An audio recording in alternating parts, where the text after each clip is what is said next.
Hi everyone, welcome to a new devlog. Last week, unfortunately, I couldn't work on my game, so I had no content for a new episode. Something I would like to avoid because the idea is to upload a weekly video. Lately, I'm having a lot of commissions to create 3D characters, which leaves me with less time for game dev. This week, I polished the camera system for the transition from gameplay to UI and vice versa, and added vaulting to the character movement. So let's get started. I decided to improve the camera system in the transition from gameplay to UI after watching some streamers playing the New World on Twitch. New World makes a very smooth transition, which in my opinion helps a lot in the immersion in the game. In the previous version, I was showing the character using a real-time rendered image, which used a lot of resources and felt like it was slowing down the performance. Now I use two cameras in the player's blueprint, one for normal gameplay and one for the UI. When I show the character screen UI, I make a transition from camera to camera, as you can see here. By doing it this way, I have more control over how I show and frame the character. On the other hand, this system is more efficient than rendering an image in real time.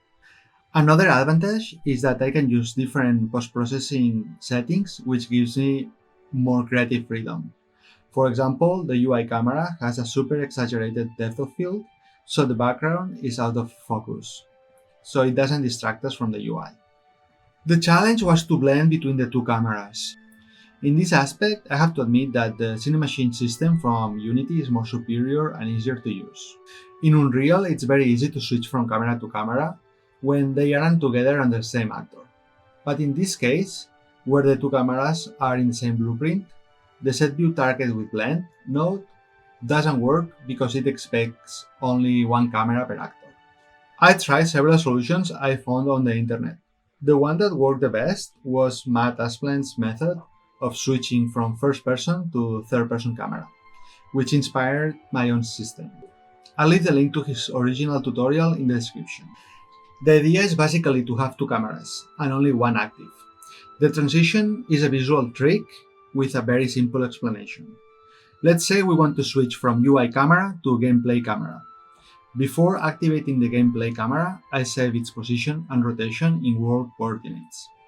Then I put that camera in the position and rotation of the UI camera. I activate the gameplay camera and deactivate the UI camera. Being both in the same position, we don't perceive the change, and with a layer, I animate the position and rotation of the gameplay camera to the position and rotation that we had saved earlier, creating the illusion of transition between cameras. There are some details to polish, but it works quite well. On the other hand, the second challenge was to make the character always look at the camera when we activate the UI. It's simpler to make the camera rotate around the character, but in this case I wanted the character turning to look at the camera. To do so, I compare the forward vectors of the camera and the character with the dot product. I use the arc cosine to compare the result to angles in degrees. The problem of the dot product is that only gives the result in a range from 0 to 180 degrees, being 0 when they are parallel, 180 when they are opposite, and 90 when they are perpendicular.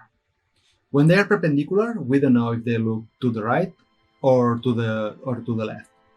So I use a second dot product, but this time between the forward vector of the camera and the right vector of the character.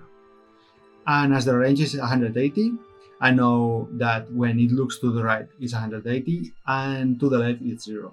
This solution that looks so simple took me a couple of hours of headaches since I didn't find any complete solution on the internet.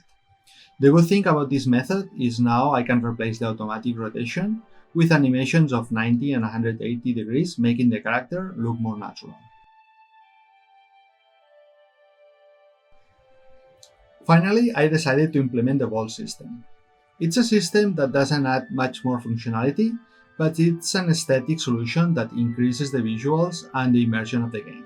This system that seems very complex is simpler than it looks. Matt Aspland has a tutorial of only 20 minutes in which he shows how to do it. I'll leave the link in the description in case you are interested. I have to polish a bit at distances and animations, but the system works very well, as you can see. Here I have two obstacles. The system evaluates the height and thickness. Depending on those variables, it determines if it can vault or climb over it. The good thing about this system is that it leaves a good foundation to develop the climbing system later. And that was all the progress for this week. If you like this content, don't forget to subscribe and like the video, and leave comments if you have any questions or suggestions. Thanks so much for watching and have a great day.